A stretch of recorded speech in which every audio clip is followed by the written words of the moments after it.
we can win without an item in League of Legends as Yasuo. Let's go. Uy, patay ako. Patay ako. Oh my god. Ba't pa ako nag-third nun?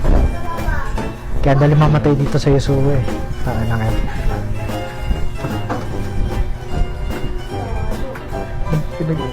Pinag-puro nag-yes nyo. Tawa na yan. Tactics kasi to. Filipino tactic. Hindi na gets. Oy, putang na, pentakill pa nga. Uy, tinapos na nila.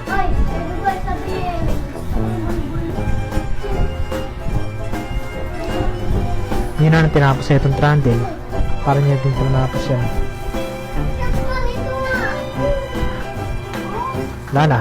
So yun, nalaman natin na mahirap pala manalo pag walang item na siya sa League of Legends.